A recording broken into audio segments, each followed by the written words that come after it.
Welcome to Interesting Enough. He is Trey. I am Nolan. Thank you guys so much for joining us once again. This is your first time listening to the podcast. Thank you. Of course, we're on Apple, Spotify, YouTube, all that good stuff. We got JP back here with us, man. JP, what's going on? How you feeling? Feeling good. Happy to be back. Let's get it. Thanks for coming on, man. Like usual. Trey, man, what's going on with you? Man, feeling good, man. We're getting close to the end of the season, but this is when the best basketball has been played.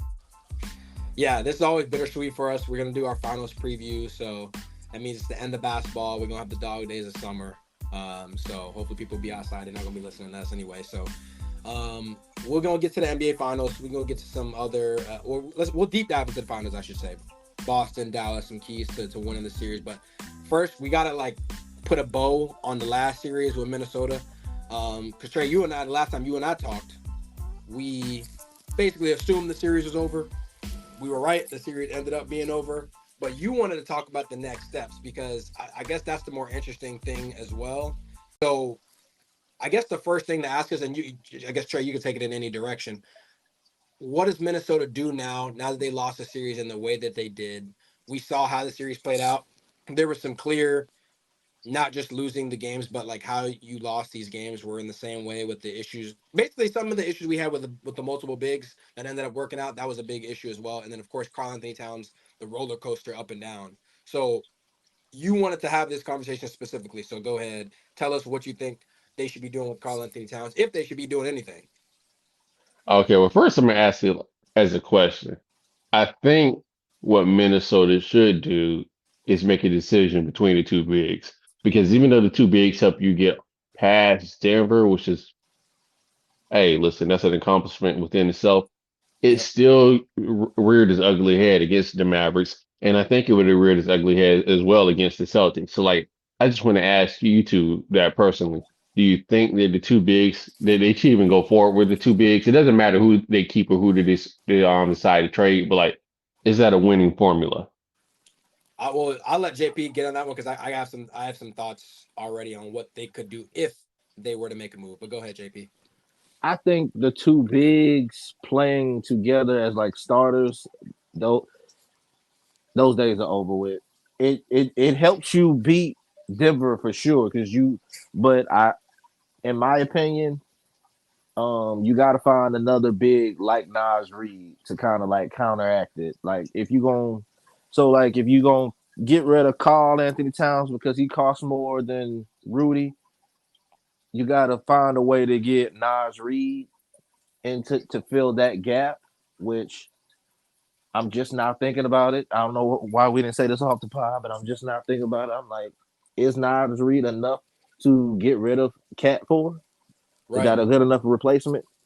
Mm-hmm. But Yeah. you ain't gonna Mhm. find Rudy within the league either. But Denver basically showed like his defensive player of the year awards should be taken away from him.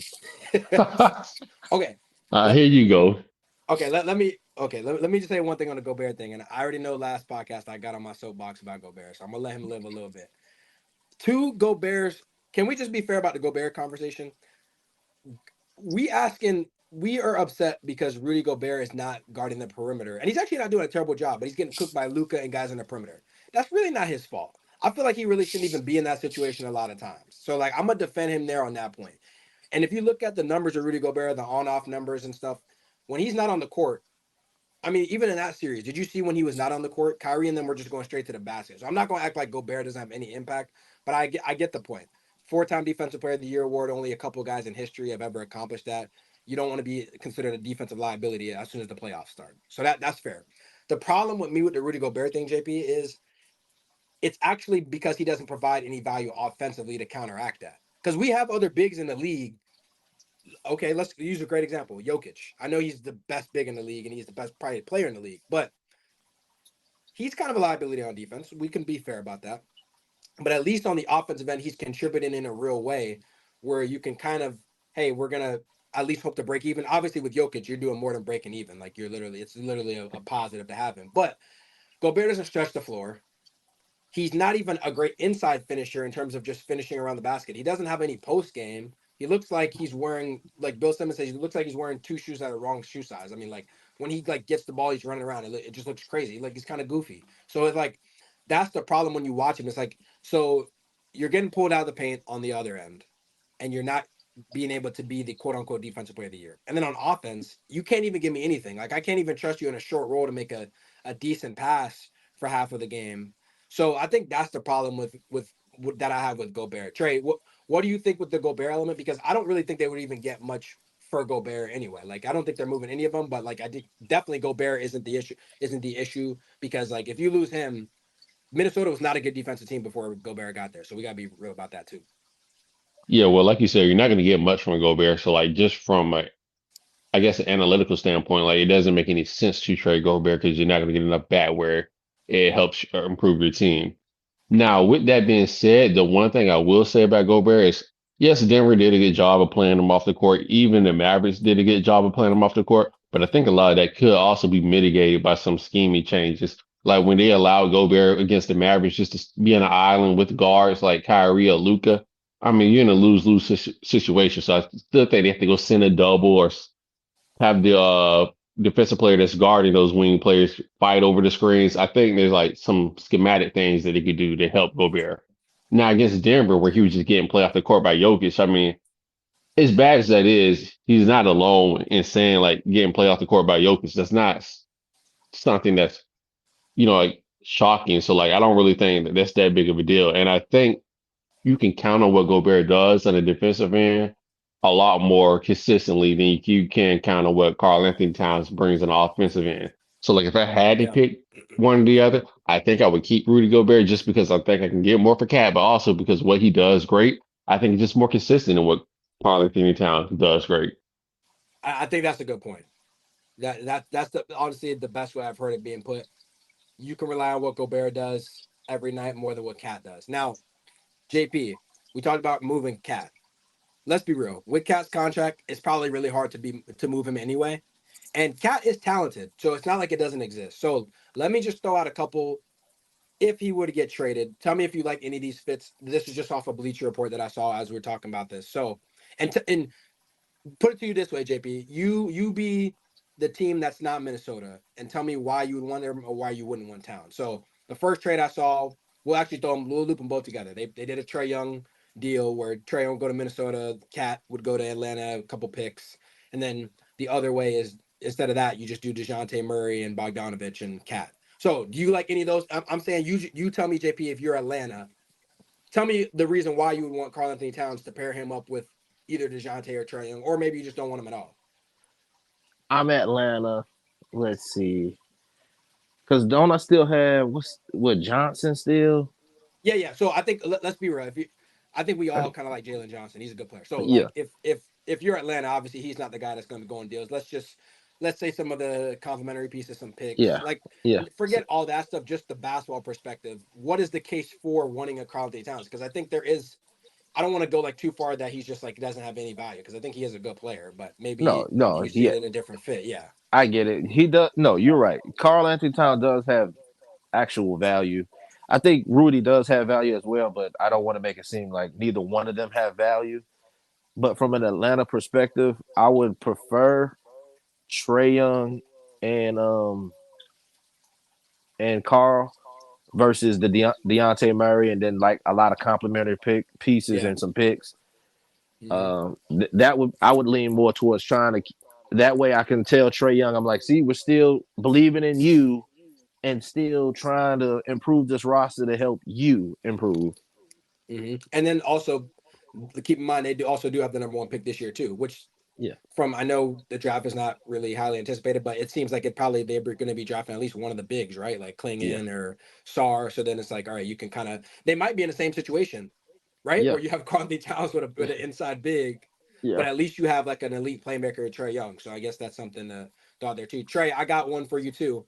Carl Anthony Towns to Brooklyn, and they would give up, a heap All of of guys. Brooklyn. Yeah, Cam Johnson, Cam Johnson, Schroeder, some picks.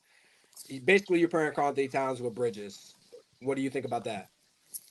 Well, I think the change of scenery would be good for Karl Anthony Towns, and he would have the basketball in his hands a little bit more. And I mean, his forte ish, scoring and shooting. So, like, I think for Karl Anthony Towns' perspective, at least for his statistically, I think that would be for his best. But if Yeah, I'm if you're Minnesota, Brooklyn though.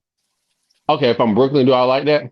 Yeah, like what would be the incentive if you would want that? Or you just like, nah, I'm good. I'm out of I Karl Anthony Towns.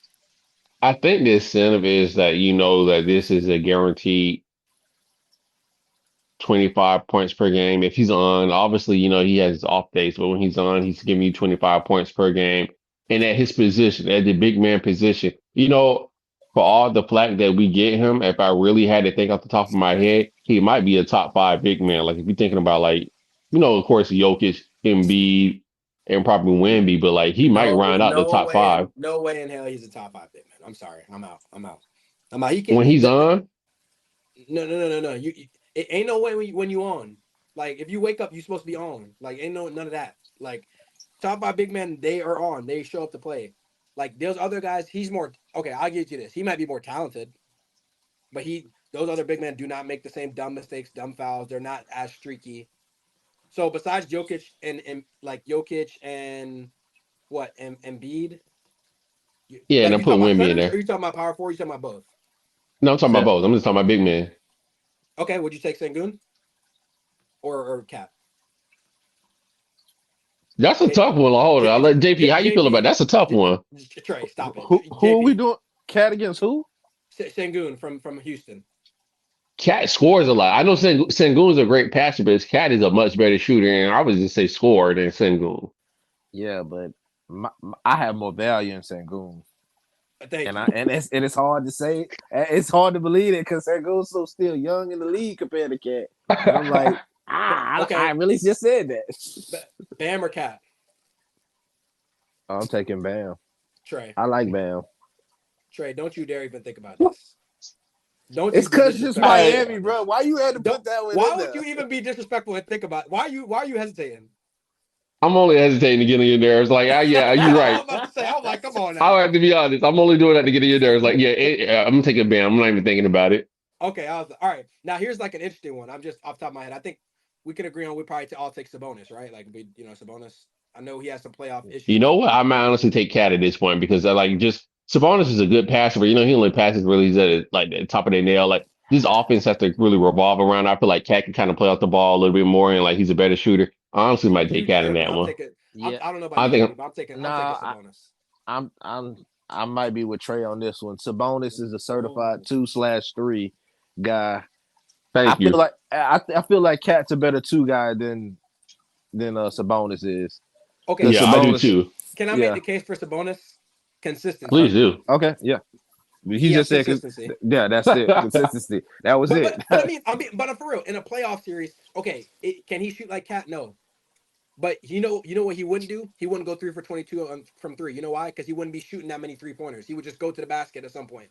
Second of But all, you know what? Some of those things, like when you mention stuff like that, not to cut you off, I do want to say this. Some of that stuff is kind of like, if I'm another team, I'm hoping like with the right coach, with the right game plan, like I can kind of take he's some of in that stuff year out of him. 9. I know, but I'm just saying that's what you're telling yourself because he does have the skills. Like the skill set is there.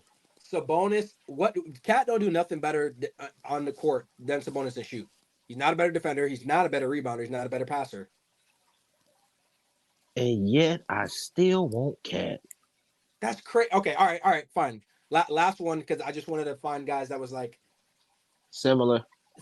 but maybe do different parts of the game, but like same age. Jaren Jackson Jr. Cat. Yeah. Y'all not taking Jaren Jackson Jr.? No, I'm taking Cat. Jaren Listen, Jackson- scoring. Defensive upside alone. Jaren Jackson Jr. had all of this year without Morant. Okay, And- let me put it in perspective. I'm not asking them. And they looked worse than Minnesota when they had Wiggins and Cat.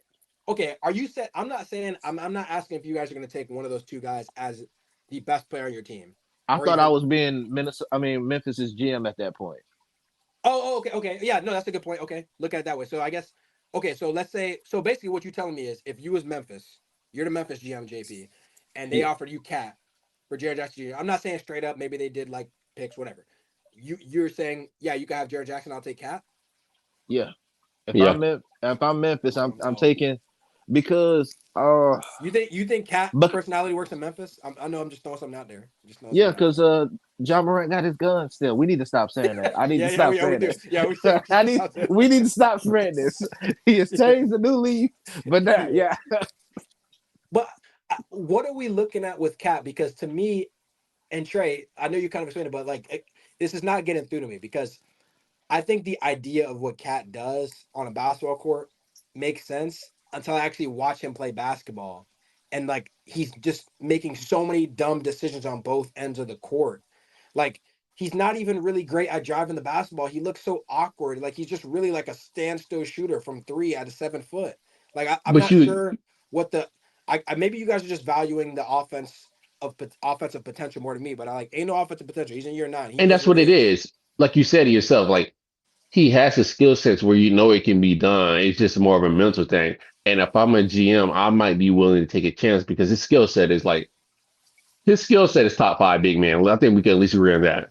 But is there no? And But wouldn't there be more value in a Jaren Jackson Jr., a guy who can switch 1 through to 5, play great defense, and he can hit an occasional open three? I know he's not the greatest 3-point shooter, big man ever, but it's not like he can't space the floor at all. And I know he doesn't have a great. First of all, it's not like him driving to the basket looks worse than what Cat does. yeah, but I when think. you can shoot like Cat, like, and I know he had his off games, but when you can shoot like Cat, like, then listen, the main thing in basketball, let's just make a general statement. I would much rather take a great offensive player than a great defensive player. And Cat has the potential to be a great offensive player. Whether or not he meets that potential or not, I don't know. But he has the potential to be a great offensive player. And I'm gonna take that player 10 times out of 10 times. You know what? But I'm not even gonna swing this to you, JP. Yet. You know what, Trey? I'm glad you said that because this teed me up perfectly. Cat, how about Cat to the Magic? Cat, go to the Magic. You guys, I see a trade on her Bleacher Report. Cole Anthony, Wendell Carter Jr., and the 18th pick. Obviously, you can quibble about what you would trade for him. You like Karl Anthony Towns so bad? Would you want him on your team? I mean, listen, if that's all we were giving up, I wouldn't complain. Until he's playing for your team and bricking when you need No. him to in a playoff series, right? And listen, the thing with Cat is he's gonna frustrate you at times. He's not a perfect player. He's not. At, He's not a wait, Jokic. wait, He's wait, not wait. an Embiid. He's going to frustrate you at times. At When he's times. on, when he's on, he's on. Am I wrong, JP? No, you're not wrong. When he's on, he's on. I don't like him to the Magic. I'm gonna be honest. I'm thinking as Magic GM. I know Trey didn't want to answer the question, but I'm like, it's too many. Listen, it's too many big. Where you gonna put him at? Like, are we Yeah. moving Pablo to the 2 now? Like, what we doing here? I guess in that scenario, Because you Cat still would got Wagner, Cat would be your and 5, I guess, again. and then where? So Wagner's the 3 and Pablo's the 4. You Yeah. still Yeah, had France. Like, yeah, that's just yeah. too that's too much going Yeah, on. Jonathan Isaac, yeah, that's too much going Whoa, on. it's way. What? Why is it too much going on? God forbid, Karl Anthony Towns, your center, actually play. I don't know, the center. I don't know if is that too much to ask? A center to play center, or were we just No, gonna let him off the hook because he can shoot 35 footers, right? Man, we know he ain't doing that. Like, we ain't even asking him to do all that. Yeah, Jaren Jackson Jr. could, Sengun could. That's all I'm gonna say. That, yeah, that's all I'm saying. But it is interesting. I think either way, in just bring the conversation forward. I don't know if they can move either of the pieces if we're being real. But I think nah. the interesting thing I wanted to ask, and I'll swing it to you, JP. Just I wanted to quickly talk about the Anthony Edwards piece, and then we'll get to the finals. How do you feel about Anthony Edwards after the series? 22 years old. He seemed like he kind of ran out of gas at the end there of the last series. He's still very early in the process. I think we can all agree. Is there anything that you can take away from there, maybe positively or maybe something negatively that like he needs to work on? Or is it this just kind of like, hey, this is a wash. He's just there too early. We can't really form an opinion yet. My opinion from Anthony Edwards is I'm glad he got humbled now. Okay. I know it may sound harsh to say. I'm glad he got humbled now. I like that. I like that he was saying the loud noise and stuff, and then Kyrie and Luka had to legit put him in his place. Like, hey, we've been here just slightly longer than you. Like, it's a legit process to it. I'm glad that he's humble now, so he could at least, how Jordan said on the last day, he could take it personal. Like, all right, so when I do come back, but I also don't want to say it's because he's young, because we saw the same thing with OKC. They were all young. It was never the same. after that. Yeah. And we're already Durant and Westbrook. yeah, and we're already talking about trying to get rid of his two big men. That's a good So point. it's never the same. So like, I'm glad he got humbled. But it's hard to get back there, and because we don't know what a healthy Ja Morant coming back. The West is still the West. Mm-hmm. It's like, I mean, you were able to, take Denver out. It was a great series then, but y'all still didn't capitalize what y'all should have done. I think that's a great point. You never know when you're gonna get back, and I think we Yeah, can assume you can get back. But that's a great point because Trey, we're looking at the West. We expect OKC to be in the mix, Denver to be in the mix. Those two teams we Oh think are going yeah. to be in the mix no matter what. Dallas, we think is going to be in the mix as long as those two guys stay together. That's maybe Phoenix. You know what I mean? If they keep those three guys yeah. together, And then y'all didn't say nothing about New Orleans. and then that's what I'm saying. And then you still got the wildcard teams. How about New Orleans? You know what I'm saying? And then I didn't even mention the Clippers. I know how we feel about them, but they always have to be at least considered in the conversation if they bring those guys back. I know we can't rely on them being healthy. We know that, but like you And then said, Golden State, they still have Steph Curry. Like, who knows what they do, but like they still have a top 10 player in the league. I ain't gonna Yeah. lie to you. Golden State is over with. I hate to be the one. I hate to be the one to Yeah. break the news. Okay, It's okay. over. I'm gonna It's over. deviate real quick. I'm gonna deviate real quick. Okay. There's a report, and I'm just saying it because ESPN that Golden State is thinking about drafting LeBron. Like that's who they had to name about draft. You mean Bronny? I mean Bronny. I'm sorry, Yeah. Bronny. And that If they does draft Bronny and then they Stop. add Bron, Stop Golden it. State. Then no. Hold it. They're not the favorites, but I'm just saying they're at least contending for something. If Golden State drafts Bronny and then signs LeBron James, I'm done. I'm done watching basketball. I'm You done. wasn't done with KD when there. No. I know. I actually wasn't done with KD getting there, but that type of collusion is OD. Come on, like what are we doing here? Like Bro, he's 40 years old. Like it's different. Like, come on now. If you wasn't done with KD, like I ain't trying to hear it. I ain't gonna lie to you. If you thought Golden State was the biggest villain in the league when KD got there, if LeBron go there with his son in Golden State, oh, it's gonna be even worse. The I big don't think they'd collusion be gonna villains. be. I think LeBron's so I old. I don't know. think people would care. Oh, No, okay. because Well, none of the young teams fear neither him, LeBron, nor Steph, bro. That's what I'm saying. Yeah, The I don't the think. thing Yeah, I think it's different. the thing about it is they were saying something about that before I saw. I forget who mentioned it, but like LeBron just can't out of nowhere, because if he becomes a free agent in this hypothetical situation and say I want to take league minimum, he can't do that. Oh, I Gilbert think that, said that. right. yeah, like he really just can't be like, oh, I'll take league minimum. But what are they gonna do though? Like I understand what the I don't theory is, but know. what are they gonna do?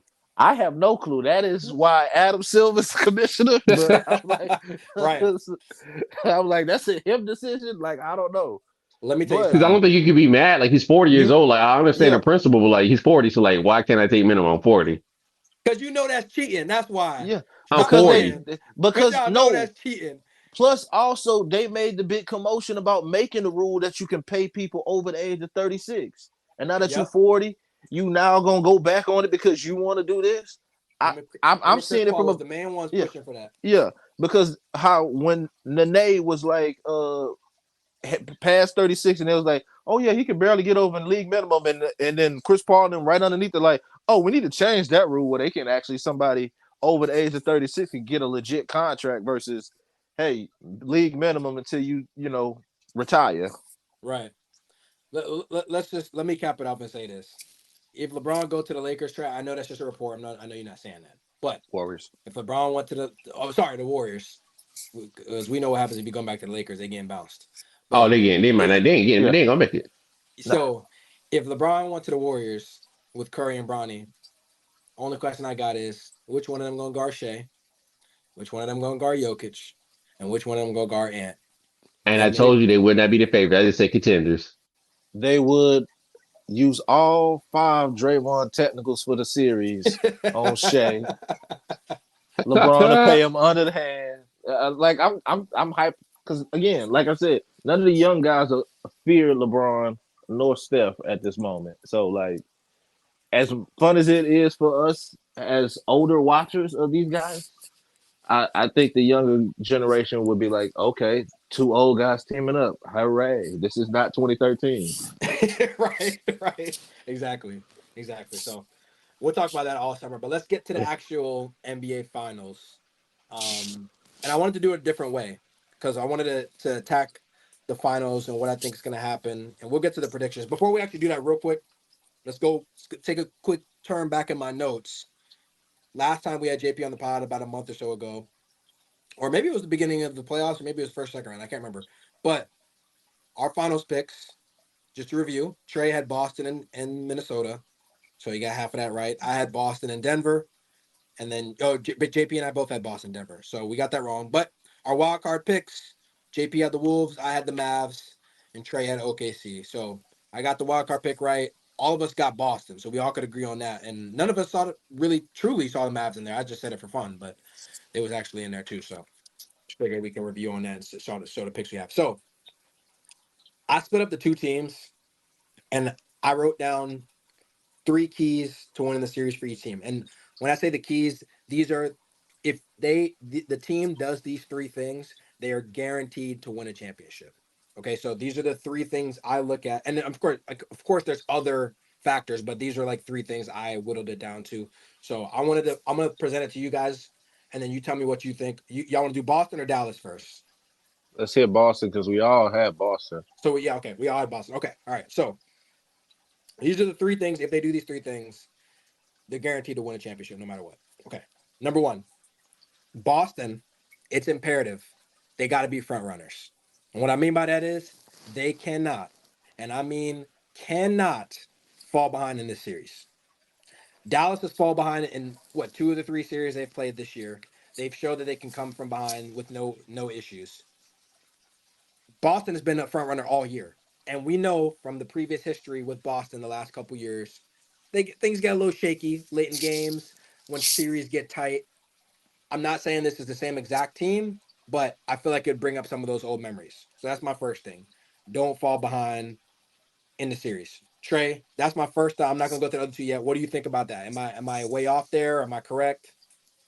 Oh yeah, I think you're totally on it, and the reason I would say that just because I do have to bring up the Mavericks who they're facing in this equation. I have to bring them up and saying that they can't fall behind because on the other side, the best player in the series is on the Mavericks.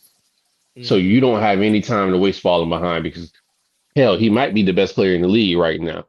And he can finish you. He's shown that like from the very first time he stepped foot in the playoffs, hitting game winners. This is a guy that can close you out. So you do not have the opportunity or the leeway to fall behind. Right. All right. Second key here, and I'm gonna throw this one to JP. You tell me how you feel. My second key for Boston, again, guaranteed ring. They have to keep the ball moving. And when I say that, I'm gonna be more specific and include attacking the basket. Now we know Joe Mazzulla's got the Joe Mazzulla math, shoot a bunch of open threes. The math will math no matter what. We also know that they can fall in love with these threes, i.e., Jason Tatum shooting step back threes, Jaylen Brown, and bail out the defense. I feel that when Boston's playing their best in the playoffs and all regular season was when they were attacking the basket because Jason Tatum at 6'9", 6'10", with his body and Jaylen Brown, when they attack the basket, they're going to get foul calls and they can both finish at the rim. And it always just puts pressure on the defense. And then when they swing the ball and keep the ball moving, keep the ball movement. I like those threes that they get, not the step back joints. And I basically feel with the talent that they have on the court, with basically they always have 5 guys on the court at all times that can shoot. If they keep the ball movement and get open shots, they're going to win the series because they just have a more talented team than Boston. So to me, if that happens, they're winning the series no matter what. JP, your thoughts? Completely agree. I hate it when they get that one pass and then they trying to like just dance on people, and that was the problem with Ant. Like it seemed like he tried to get to a point where he wanted to dance, and I'm like, don't do it. Just go. We said about off the pod, like just get the ball and go. When you can attack and score, get the buckets. Yeah, I completely agree. Yeah, I think we can both agree that they're basically unbeatable when they do that because they're just what team can roll out that many guys that are like super talented all at one time? I don't know who else. So that's the second key for me. Third and final key, and this one I asked you guys one each. Now you guys can both chime in whenever. Regular season Porzingis. This one's pretty simple. We all know how important Porzingis is to that team. We all know that they had a glaring need for that team last year when they played the Heat that they couldn't really basically they couldn't maximize that potential of their team because they couldn't make the Heat go big because the Heat have an undersized center. And with Porzingis, they become unguardable because if you try to switch with those guys with all the shooting, they can throw the ball to Porzingis. He can post up. He can shoot threes. He can defend at the rim. He just makes them unguardable. We don't know how healthy he is, but obviously we assume he's going to play in the series. If he plays like he played in the regular season, which is basically a 20-point per game score, Dallas doesn't have anything for that. Not Lively, not Gafford. They don't have anything for that for the Porzingis element. They have stuff for Horford because they're not really worried about Horford really beating them off the dribble or anything. But Porzingis, they don't have anything for. So either one of you guys, what's your thoughts on Porzingis, and I guess what do you think the impact he'll have on this series? Because I think he's basically one of the most important players here outside of the obvious, the Jaylen Brown and Jason Tatum. Offensive wise, I think there was a report saying he's going to be ready for game one. So he had basically a whole series off to kind of get healthy. Mm-hmm. So, no, Dallas doesn't have an answer for Porzingis. Even if I don't even say he needs to have 20, 15 to 18 was a good little to keep everybody honest on from the other end. Yeah, I think that's another key factor. I wanted to say one more thing about Boston that wasn't brought up, but I think we could probably talk about that on the Dallas side. So let's see the Dallas stuff too. You have anything, Trey, on that one? No, I just think it's pretty much what you guys both said. I think he's going to be the difference maker in the series. I don't think he's going to be the best player, but I think he has the potential to be the most important player, at least on the Boston side of things. Yeah, I mean, like you said, JP, he's going to be pretty healthy. He basically had a whole series off. He probably doesn't even need to play like 30 minutes or anything crazy. So just contribute what you can. Just if they're going to be switching and they're going to switch a small onto you, the way we complained about Karl-Anthony Towns not being able to exploit that in the post. I mean, you guys wanted Karl-Anthony Towns, wanted Jaren Jackson Jr., but Karl-Anthony Towns couldn't even post up Jamal Murray. I'm just saying. That is not going to happen if Porzingis is in there. So that is, I think, the element that I'm harping on specifically, him in the post-ups. Let's go to Dallas. 3 keys for Dallas. They do these things. They're winning the series. Doesn't matter what Boston does. They're winning. Number one, Dallas got to continue the road dominance. They won 2 games in LA. Where's the Clippers? They won 2 in OKC. And then they won 3 games in Minnesota. They've been an excellent road team. I think they were an excellent road team the regular season 25 and 16, but obviously they're a different team since they made the trade. So Boston actually, ironically, hasn't played that well at home like the last couple of playoffs. And I think they've got to play well. Obviously, they don't have home court, so obviously they're going to have to win a road game at some point if you're Dallas. But if they can win 2 to 3 road games in the playoffs, it doesn't even matter if they drop a game or so at home. I think they're going to win the series. And they've proven that Luka and Kyrie are not going to be routed by any home crowd. Now, Boston's a different beast, but, Kyrie's played there. So I think that's the one big key. If they do this thing, they'll win. They got to win on the road. Trey, what do you think about that? Honestly, I really don't have a lot to say to that because I don't disagree with anything you said. Okay. Like, good. yeah. Good. No, good. Yeah. Good. I'm money. Yeah. I'm been money, so that's good. Second thing, this is to JP. Y'all are gonna find this kind of funny. They gotta win the crying contest. This is what I mean by that. And y'all probably know exactly what I mean. I But don't even like that one. Yeah, no, but he right. Listen, they gotta win the crying contest. We know how Luka gets with the officials, and he's gonna be doing too much. Low key, I don't know if y'all been watching, but Tatum is kind of becoming one of those guys too. And Brown. Brown, yeah. Those guys have been doing those things. Here's the difference between Luka and those guys. Is it just me, or does it seem like Luka, like when he cries to the refs, it almost seems like it almost gets him going in a weird way. Like he can still like complain to the refs mid play and like still make a play. Where I feel like Tatum and Brown, I've seen them on multiple occasions when they don't get enough calls. They're like sometimes they're checked out mentally for like 3 or 4 minutes in a game because they're just so frustrated at the previous call. Where Luka can still be frustrated, but for some reason he has a weird way of still continuing to perform. So we already know both of them guys are gonna be crying. I'm not gonna sit up here and be like, don't cry. That would be like Luka literally cannot play basketball without doing that. So like that's just like impossible. But I would, if I'm Dallas, get the crying game going, because once you see Tatum and them crying, you know they can't really handle that pressure the way that you can because you're used to doing that. So that's what I mean by winning the crying contest. JP, what your thoughts? You're on the money again. Because, like I said before you even finish it, I was like, all three of those guys that Luca, Tatum, Brown, they all kind of complain a lot to the refs. And as a fan, I hate to see it, but you are right. I feel like Luca does get off a little bit more on like, oh, so you really ain't gonna call this foul on me. Yep. All right, so yeah, all right, Kyrie, you got this play. All right, cool. Now when I get the ball back again, you either gonna call this foul now or we gonna be back here again. And I'm like, wow, Tatum and Brown, they'll complain, and then now they're over here fighting for the ball again. Right. And then they're just checked it. Yeah. Yeah. Yeah. It's just a complete difference. Trey, you kind of disagree with it though.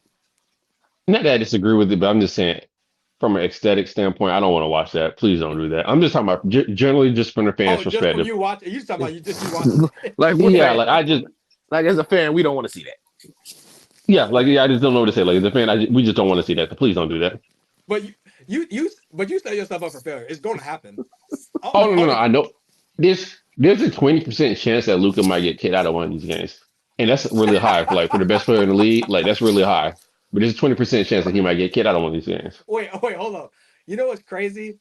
Honestly, they could be getting blown out by 20 in one of these games, and he just be over with. I can kind of see where you're going. Yeah. Like, you know what? I'm gonna just hit the showers early, bro. I'll see y'all in game 2. Yeah, I'm just gonna give me an early exit. I'm gonna cuss you out, and I'm gonna leave. Yeah. Because like it's not like they're gonna suspend you for multiple games. You're like, we already lost anyway. You know what? To heck with it. Here's my $50,000 fine.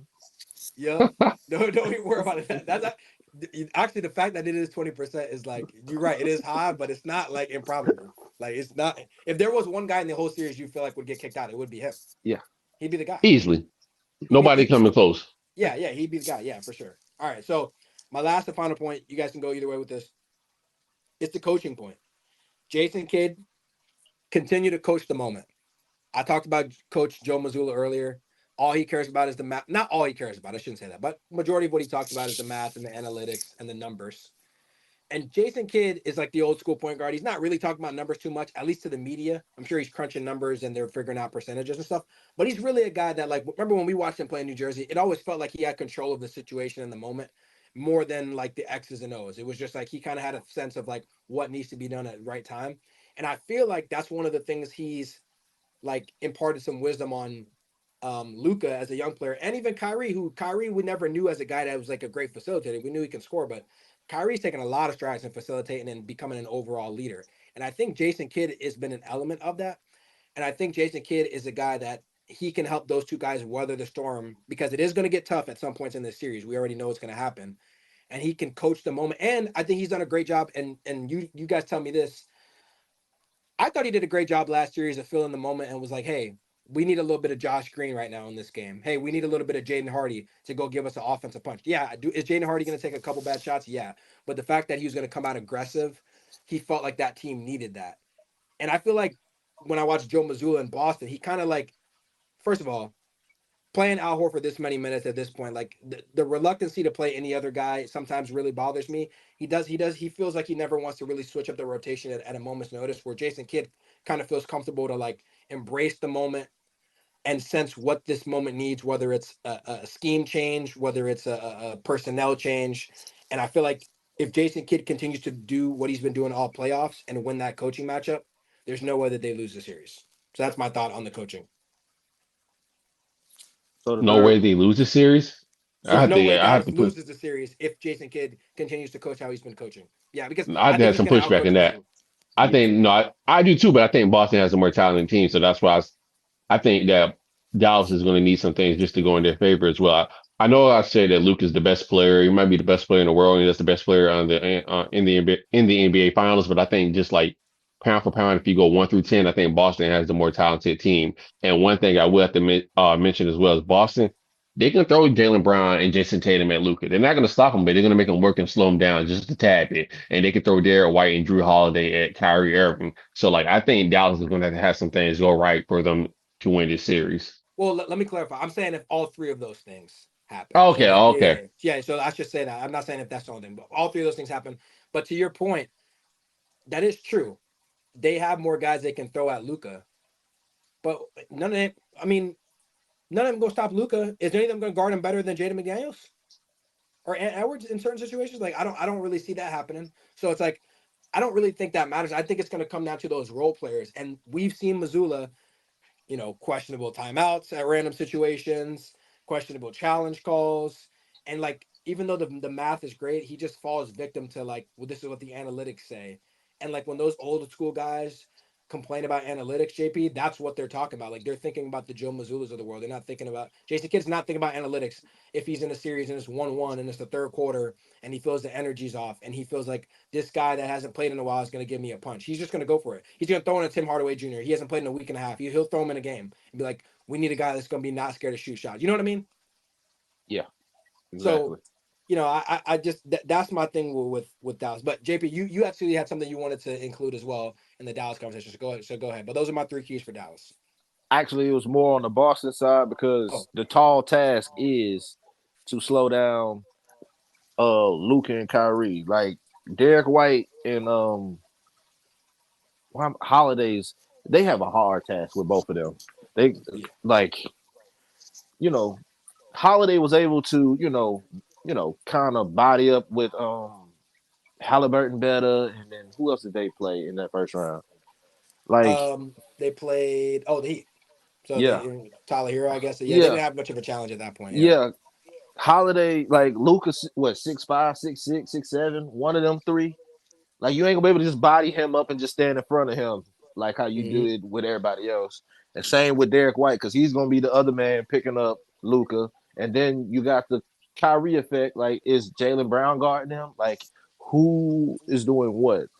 See, I don't even think Derek White and Drew Holiday pick up Luca. I think he's just too big. Like he has too much mass. I think you only put Tatum and Brown on him. But they don't play. They don't play defense the whole game. They don't, And but I just think and, this. I and think you have to ask something different this series. You have to ask something different. I don't know, man. Because if you let Luca get 30 with 13, I think Shannon Sharp even said that. You let Luca get 30 with 13, like all that other stuff makes it easier for Dallas to execute the things that they need to win this series. I'm gonna be real. Ain't none of them guarding him. Who's going to end Yeah, up on the island is Horford, and they're gonna have to yeah, get him up at the game. Let's be honest with you, quick, fast, and in a hurry. You know how yeah, this gonna go. He's yeah, gonna get that pick and roll, and if you don't want to switch, it's Lob City, and Luca's the best in the league at the pick and roll, right? Like if you want yeah. to come help off the weak side, he's gonna hit them shots, and that may be the thing for Boston. It's like, hey, are we just gonna live with the Derrick Jones Jr. and PJ Washington shooting shots from 3 in the corner? Like that may just be something you're just gonna have to give up because you're not gonna switch Horford on Luca or Porzingis on Porzingis just came from injury. You gonna switch him on a Luca? Nah, that ain't like that's the problem for me. And then the other problem, like you said, JP, they're not gonna guard him the whole game. But Yeah. the thing, Luca is such a foul merchant. You do not want Tatum to pick up a cheap early foul early in the first quarter. You know what I'm Yeah, saying? Like just yeah, little things like that is like what makes it kind of hard.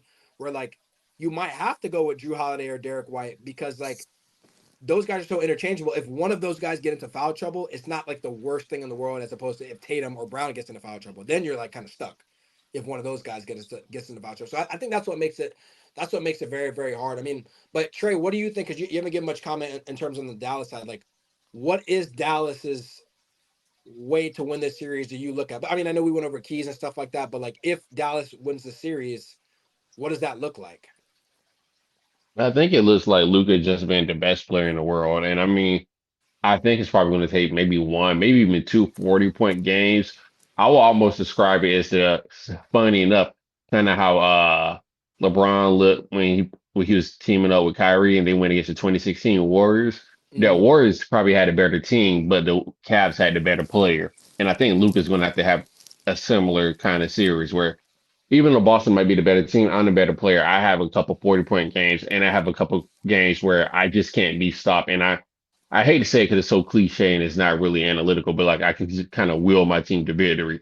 As to get more statistical about it, like you said, I get Jaylen Brown and Jason Tatum on the switch. I get them in foul trouble. I get them out of the game for 7 to 8 minute stretches. And on those stretches, I scored 10 to 15 points, and then we maintain that lead. Like he's going to do small things like that. And I think Dallas really has a good shot at winning just because even though Boston might be more talented, Dallas has the more talented scorers. And Boston, we've seen their offense because we mentioned it earlier. We've seen their offense kind of get stagnant at times before, and we see them go through long droughts where they can't score any points, especially at the end of the games. We saw that in Indiana, and Dallas would make them pay for that. Yeah, I think that. Yeah, I think you're right. Luka's got to be the best player on the court, but I'm thinking those role players, the Derrick Jones Juniors, the PJ Washingtons, those are the guys to me that I'm looking at. That if they play like they played, especially in that Clipper series, I mean, they're just gonna be a tough matchup because then you can't really blitz Luka on the pick and rolls and stuff like you want to. On the Boston side though, JP, real quick, what I know you've already described a little bit what it would take for them. Does Jason Tatum have to have a type of, we were talking about before the pod where he kind of ranks stuff like that. Does he have to have a type of moment in this series to like validate some things for people, or can Boston just win the series just being the best team? And he has a good series, but not like some historic performances or anything like that. Or would that even matter at that point? It's just like, oh, he got a ring, so it's all good. I think for Jason Tatum, he just got to win one. Okay. However it comes, I'm actually Trey said that he was like 40-point games. Y'all seeing 40-point games in this series From Tatum? from anybody? Oh, I think Luca. I think Luca at some point will get you a I 40. think Luka will give you at least one. Honestly, I can see Kyrie giving you one. Okay, okay, but You know what? You know what sounds crazy? I think Jaylen Brown could give you a 40-point game before Tatum. Like just because he's not going to have their best guy on him all the time. You know what I mean? Like not to downplay him or anything like that, but no, I see what you mean because like it's like they wouldn't expect him to think, let me go for 40. right. And I actually think they're at their best when they're like I said, they both are aggressive, but like when Brown attacks the basket the way he does, obviously going right-handed only, like he's got to be like he's like so efficient when he does that. Now he struggles at the free throw line sometimes. That's like an issue, but I feel like it sometimes sets the tone for the team. So I mean, I'm interested to see that. I'm interested to see a lot parts of the series, like the backups, the Peyton Pritchards, and the like I mentioned Hardy. I don't even know if Tim Hardaway Jr. is going to play, but like those role players too. There's like a lot of elements in this series I think is cool. Like you got Kyrie going back to Boston. You got Porzingis used to play with Dallas. These two teams. There's just a lot of like things that merge these two teams together. So I think it's actually going to be a fun series in general. But let's get to the actual predictions. Um, Trey, why don't you kick us off? Who you got in the series? Obviously, give us the games, and then who's the Finals MVP? All right, so I have Boston in the series. Okay, I'm gonna go on a limb. I'm gonna say 5 games, and I got Jason Tatum win the MVP. five. They only getting a Dang, game? gentlemen sweep out here. That's No, I crazy. really think again. I think Tatum and Jalen Brown. I think they're going to take up a heavier load in this series, and I think they're going to do a lot of this, the guarding of Luka Doncic. But I think they're just going to make him work so much, and then Derek White and Drew Holiday are going to make Kyrie work so much that I think it's just going to be really difficult for the Dallas to actually score points efficiently. And then yeah, listen. I like Derek Lively. I like some of the role players that Dallas has. But I also like some of the role players that Boston has with the Peyton Pritchards, the Sam Housens. Like they have some good role players. So like I think that's almost going to even itself out. And I just think that 1 through 5, like I said, I think Boston has the overwhelming better team in my opinion, and I think it's going to show itself. That's insane. I did not expect you to say in 5 games. Not I not probably five. expect you to pick them, but Not not in five not games. not five. No, like I legit think it might be a short. I obviously, like I said, I'm taking on a limb here. Like it could be very wrong, but yeah. That's a Okay. week-long finals, bro. Like this is legit 7 days. Gonna be quick. It's gonna be quick too. All right. So I got Boston at 5 written down. JP, who you got? Oh no, Uh, Trey, hold up. Who's the Oh, you said Tatum Finals MVP, yeah. right? Yeah. Okay. All right, JP. Why did we have this debate right now? Because now I'm over here jumping the gun. Because the one thing I want to say about Dallas is if they can keep the game close, I can see a world where they do win. I can see a world where they do win. I want at least 6 games, no matter who won it. But I say Dallas in 6. Okay. That's gonna be my bold prediction. No fun predictions. That's the one I'm going for. And then I'm assuming Luca MVP if that happens. Luka MVP, yeah. Hmm. This is a tough spot. I'm definitely picking Dallas. because y'all know I ain't That- picking Boston regardless. But I was just saying that's the main reason I'm not picking them. But I really do think this Dallas team feels like a team of destiny. Like, do y'all? Okay, let me just ask you a quick question before I get my and how many games? Do y'all think Dallas, if Denver beats Minnesota, do y'all think Dallas beats Denver? Like, I think that's a I real don't think question. so. no, I You know don't what I think mean? so. no. I don't like the matchup. Our predictions from earlier about Denver and Boston to be playing right now. Yeah, like I think that's the real thing. Like I feel like they kind of almost escaped it, and this feels like a year of destiny. Um, as a basketball fan, I think I'm hoping. I was leaning around 6 games, but I'm gonna give Boston just because how great their team is. I'm gonna say I just think it'd be poetic. Dallas in 7, win a game 7 in Boston. Kyrie has a big game, but if they would still give the MVP to Luka because obviously he's the best player, and I'm okay with that. I'm gonna go Dallas in 7. Yeah, I think Dallas in 7. I think they're rolling right now. I think Boston, if they get down in this series, I just don't see them coming back. And I can see a world where like, and I'm not even really like 1-0. Like if Dallas wins game 1, I don't think it's like the end of the world. Boston could probably win 1-1. But like if they go down like a 2-1, like I kind of said earlier, man, the talk radio and stuff in Boston is gonna be crazy. Like it's gonna be crazy. And I just don't think they have enough to like withstand that. And then I think there'd be a lot of questions in the offseason. So like they really have to win this championship. I can see it going Boston's way. I wouldn't be surprised, but I'm gonna go Dallas. I'm gonna go Dallas right now. So but yeah, I'll put that down as our predictions. For sure. Let me put that down here. All right, but we got a lot more to talk about as the finals goes along. But I want to thank everybody so much for joining us once again. Check this out: Apple, Spotify, YouTube, all that good stuff. We'll drop a couple clips for you guys. We'll drop a poll who you guys think is going to win in the NBA Finals as well. Thanks, JP, for popping in with us, of course, like always. And then I'm going to swing it to Trey. Again, like always, thank you so much, JP, for joining us. We really do appreciate it. And thank you, everybody, for listening. And until next week, peace.